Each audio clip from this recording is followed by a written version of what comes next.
Bismillahirrahmanirrahim. Assalamu alaikum and a very warm welcome to all my dear students after a very long time. My dear students, आज हम chemistry का एक नया course start करने जा रहे हैं. That is about the basics of chemistry. Dear students, मैंने इससे पहले 111 वीडियोस बनाई हैं केमिस्ट्री की और अल्हम्दुलिल्लाह मुझे उसका बहुत अच्छा फीडबैक मिला है. मेरे उन लेक्चर से स्टूडेंट्स को बहुत ज़्यादा फ़ायदा हुआ है और वो उनके कमेंट सेक्शन से, उनके फीडबैक से मुझे अच्छे तरीके से उसका अंदाज़ा हो गया है.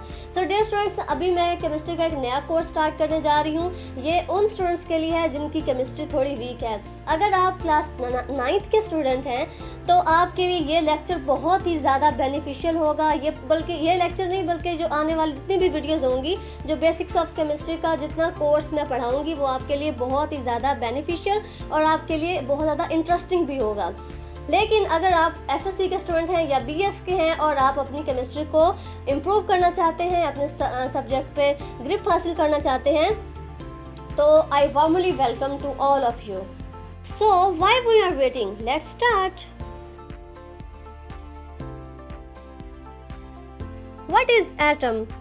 An atom is the smallest particle of an element which cannot be seen with the naked eye. My dear students, atom एक छोटा सा, एक माइन्यूट सा ज़र्रा है जिसे आम आँख से नहीं देखा जा सकता. ये हम अपनी बेसिक जर्नल साइंस की बुक में बचपन से ही पढ़ते आ रहे हैं. ओके डियर स्टूडेंट्स, सो अभी टाइम है कि हमें इसके बारे में फर्दर डिस्कशन करनी है. हमारी बेसिक्स ऑफ केमिस्ट्री की सबसे इम्पोर्टेंट चीज़ जो है दैट इज़ द एटम. अगर आप इसे अंडरस्टैंड कर लेंगे तो आई थिंक कोई भी ऐसी चीज़ नहीं है केमिस्ट्री में जिसकी आपको समझ ना आ सके. ठीक है, सो अभी टाइम है आपको अपने सब्जेक्ट पे ग्रिप हासिल करनी है, आपको इस पे कमांड हासिल करनी है. सो आपको इसकी जो बेसिक्स हैं उन्हें अच्छे तरीके से समझना पड़ेगा. ठीक है, जो जैसे जैसे आप बड़ी क्लासेस में जाते जाएंगे, आप फर्दर केमिस्ट्री को पढ़ेंगे, तो उसमें आने वाली जो भी नई चीज़ें होंगी वो आपको बिल्कुल भी मुश्किल नहीं लगेंगी अगर आपकी बेसिक्स अच्छी होंगी, आपकी बेसिक्स स्ट्रॉन्ग होंगी. ठीक है, सो माय डियर स्टूडेंट्स, जैसा कि आप जानते हैं कि हमारी अर्थ पे कोई भी ऐसी चीज़ नहीं है जो एटम के बगैर बनी हो. इवन के हम जो डेली चीज़ें अपनी डेली लाइफ में चीज़ें यूज़ करते हैं, जैसे कि शुगर, जैसे कि सॉल्ट, जैसे कि water, everything is made up of matter. Even के आप कह सकते हैं कि plants, animals and human beings are also made up of atom. So क्यों ना हम अपने एटम को इन डिटेल डिस्कस करें. डियर स्टूडेंट्स, अभी आपको an atom is the smallest particle of an element which can not be seen with the naked eye. इसे छोड़ना होगा और हम नहीं छोड़ भी नहीं सकते, लेकिन आपको कुछ एडवांस डेफिनेशंस जो हैं अपने एटम की वो पढ़नी पड़ेंगी, ताकि आपसे अगर कोई पूछे कि एटम क्या है तो आपने इन शॉर्ट यही नहीं कह देना कि ये एक छोटा सा पार्टिकल है जिसे आम आँख से देखा नहीं जा सकता, बल्कि आपने वेल मैनर्ड स्टूडेंट की तरह, जिसे केमिस्ट्री की हर चीज़ का पता है, जो जानता है कि एटम क्या चीज़ है, ऐसे तरीके से बताना है. सो क्या है डेफिनेशन हमारे एटम की? An atom is the building block of matter and is used to determine the characteristics of an element. अब जो हमारे न्यू स्टूडेंट हैं क्लास 9th के, उन्हें एलिमेंट की डेफिनेशन भी समझानी पड़ेगी. डियर स्टूडेंट्स, आप बिल्कुल भी परेशान ना हो, चूँकि मैंने कोर्स ही स्टार्ट किया है बेसिक्स ऑफ केमिस्ट्री. सो यहाँ पे मैं एक एक चीज़ को अच्छे तरीके से आपको समझाऊंगी, आपको पढ़ाऊंगी, और इंशाल्लाह आप इन फ्यूचर ये कहेंगे कि हमारी केमिस्ट्री स्ट्रॉन्ग है, हमें केमिस्ट्री की हर बेसिक चीज़ का पता है. और डियर स्टूडेंट्स, जब आप बेसिक चीज़ों पे आप कमांड हासिल कर लेते हैं, आपको बेसिक चीज़ें आती होती हैं, तो तभी आप एडवांस बनते हैं. हर एक चीज़ ज़ीरो से आगे ग्रो करती है.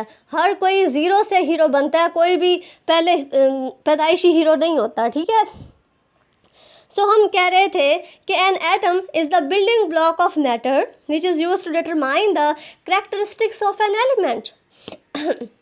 अभी एलिमेंट की कैरेक्टरिस्टिक्स किस तरह से हम एटम की हेल्प से डिटरमाइन करते हैं, ये मैं आपको इन डिटेल इसकी एक वेरी लॉन्ग एक्सप्लेनेशन के साथ मैं आपको समझाऊंगी. ठीक है, एक और डेफिनेशन हमारे एटम की जो कि आपको नोट करनी होगी.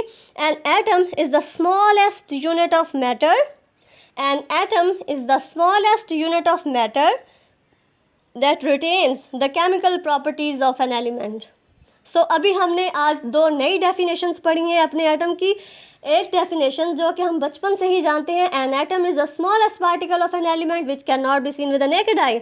द सेकेंड वन इज़ जो कि हमने आज डिस्कस की है, an atom is the building block of matter used to determine the characteristics of an element. And the third one is the smallest unit of matter. An atom is the smallest unit of matter that retains the chemical properties of an element. Now the question arises, what makes up atom? देखिए, हर चीज़ atom से मिलकर बनी है, तो atom भी किसी चीज़ से मिलकर बना होगा, है ना. हर क्वेश्चन के माइंड में आ रहा होगा कि what makes up atom. Atom किस चीज़ से मिलकर बना है. ये मेरे क्लास 9th के स्टूडेंट्स के लिए है, ठीक है, जो कि अभी न्यू हैं, जो केमिस्ट्री को एक नए सिरे से पढ़ रहे हैं. और जो मेरे ओल्ड स्टूडेंट्स हैं, जो कि अपनी केमिस्ट्री को इम्प्रूव करने आए हैं, उन्हें तो पता होगा कि एटम किस चीज़ से मिलकर बना हुआ है. Well, my dear students, there are 3 tiny particles that made up atom. 3 छोटे छोटे टाइनी पार्टिकल्स हैं जो हमारे एटम को बनाते हैं, ठीक है. वो 3 पार्टिकल्स कौन से हैं? Number 1 proton, number 2 electron, number 3 neutron. There are 3 tiny particles that made up atom. Number 1 proton, number 2 electron and number 3 neutron. My dear students, अभी आपके माइंड में आ रहा होगा कि एटम की शेप कैसी होती है. सो shape of every atom is spherical like a ball. Her atom की शेप स्फेरिकल होती है, जैसे कि एक बॉल होती है. सो अभी हमने देखा कि what makes up atom. Atom किन चीज़ों से मिलकर बना हुआ है? Atom is made up of 3 tiny particles. Number 1 proton, number 2 electron, number 3 neutron. And we have discussed about the shape of atom. Almost every atom is spherical like a ball. Her atom की shape किस जैसी होती है? Ball जैसी होती है, spherical होती है, ठीक है. So let's see the structure of atom. My dear students, as we have discussed that our atom is made up of 3 tiny particles: proton, neutron and electrons. So my dear students, ये तीनों particles हमारा क्या बनाते हैं? Atom बनाते हैं. और हमारे एटम के सेंटर में क्या होता है? न्यूक्लियस होता है. सो अभी हमें सबसे पहले क्या चीज़ देखनी है? That is the proton. हमारे एटम के अंदर एक टाइनी पार्टिकल होता है, हमारे एटम के न्यूक्लियस के अंदर एक टाइनी पार्टिकल होता है जिसे हम कहते हैं proton. So proton is basically positively charged subatomic particles that reside in the nucleus, जो कि हमारे सेंट्रल न्यूक्लियस के अंदर रिसाइड कर रहा होता है, ठीक है. उसके बाद नंबर 2 पे आते हैं हमारे न्यूट्रॉन्स. डियर स्टूडेंट्स, न्यूट्रॉन्स भी हमारे प्रोटॉन्स के साथ ही न्यूक्लियस के अंदर होते हैं, लेकिन हमारे न्यूट्रॉन्स पर कोई भी चार्ज नहीं होता, ठीक है. Neutrons are neutrally charge subatomic particles found in the nucleus of all atom. हर एटम के न्यूक्लियस में न्यूट्रॉन पाया जाता है एक्सेप्ट हाइड्रोजन, ठीक है. ये एक्सेप्शन क्यों है, इसके बारे में भी हम इन डिटेल डिस्कशन करेंगे. लेकिन फ़िलहाल हमें क्या समझनी है? बेसिक समझनी है, हमें जस्ट अल्फ़ाबेट समझने हैं, ठीक है, अपने एटम के. सो हमने पहले देखा कि हमारे एटम के जो बेसिक पार्ट्स हैं, प्रोटॉन्स हैं, न्यूट्रॉन्स हैं और इलेक्ट्रॉन्स हैं. और अभी हम बात कर रहे हैं अपने न्यूट्रॉन्स की. सो न्यूट्रॉन्स क्या हैं? Neutrons are the neutrally charge sub atomic particles found in the nucleus of all atom. हर एटम के न्यूक्लियस के अंदर न्यूट्रॉन्स पाए जाते हैं एक्सेप्ट हाइड्रोजन, ठीक है. और इनका जो मैस होता है हमारे प्रोटॉन्स की निस्बत ज़्यादा होता है. हमारे न्यूट्रॉन्स का जो मैस होता है that is 1.008665 AMU. Arithmetic unit होता है. AMU stands for arithmetic unit, ठीक है. So protons are the positively charged subatomic particles resides in the nucleus, and the number 2 is the neutron. Neutrons are neutrally charged subatomic particles found in the nucleus of all atom except hydrogen. Okay, and the mass of neutron is more than the mass of proton. Our neutrons have a mass 1.008665 arithmetic unit, ठीक है. Number 3 are the electrons. My dear students, हमारे electrons पर negative charge होता है, जबकि हमारे protons पर +1 positive charge होता था. हमारे न्यूट्रॉन्स पर कोई भी चार्ज नहीं होता और हमारे इलेक्ट्रॉन्स पर नेगेटिव चार्ज होता है, -1 चार्ज रहता है हमारे इलेक्ट्रॉन्स पर, ठीक है. और इनका मैस जो है वो प्रोटॉन्स की निस्बत कम होता है, ठीक है। 1800 टाइम स्मॉलर होता है इनका मैस प्रोटॉन्स की निस्बत, ठीक है। Protons are heavier than electrons और इन पर जो चार्ज होता है that is -1 carries mass 0.000549 arithmetic unit AMU। और ये कहाँ पाए जाते हैं? ये हमारे न्यूक्लियस के अराउंड रिवॉल्व करते हैं, ठीक है। हमारे इलेक्ट्रॉन्स क्या करते हैं? न्यूक्लियस के अराउंड हमारे शेल्स होते हैं या उन्हें हम एनर्जी लेवल्स कहते हैं। इनके इर्द गिर्द जो आप सेंटर में आप न्यूक्लियस देखते हैं ना, एटम के सेंटर में क्या होता है? न्यूक्लियस होता है और उसके गिर्द आपको एक एनर्जी लेवल्स नज़र आ रहे होते हैं, राउंड्स आपको नज़र आ रहे होते हैं। उन्हें हम एनर्जी लेवल्स कहते हैं या शेल्स कहते हैं। सो ये जो हमारे इलेक्ट्रॉन्स होते हैं ये उन एनर्जी शेल्स में क्या कर रहे होते हैं? रिवॉल्व कर रहे होते हैं। उसके बाद माय डियर स्टूडेंट्स बारी आती है हमारे न्यूक्लियस को डिस्कस करने की। तो जैसा कि मैंने आपको बताया कि एटम का जो सेंट्रल पार्ट होता है उसे हम क्या कहते हैं?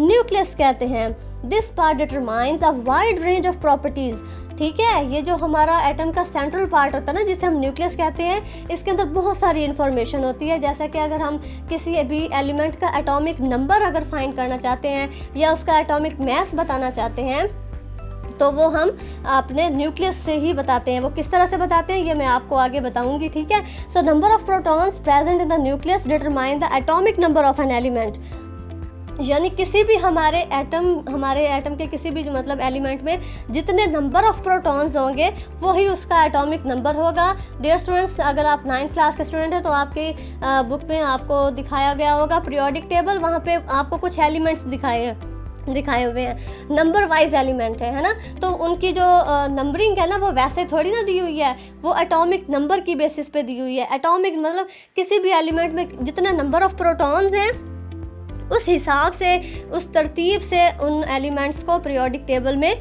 रखा गया है। जैसे हमारा हाइड्रोजन है, हाइड्रोजन के अंदर नंबर ऑफ प्रोटॉन्स 1 होते हैं, सो इसे पीरियोडिक टेबल में नंबर 1 पे रखा गया है।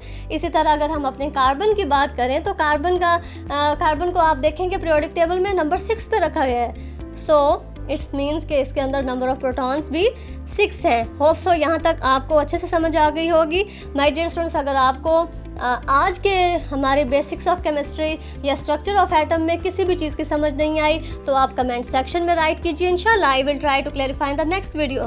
सो टिल देन, अल्लाह हाफिज़ एंड बेस्ट ऑफ लक।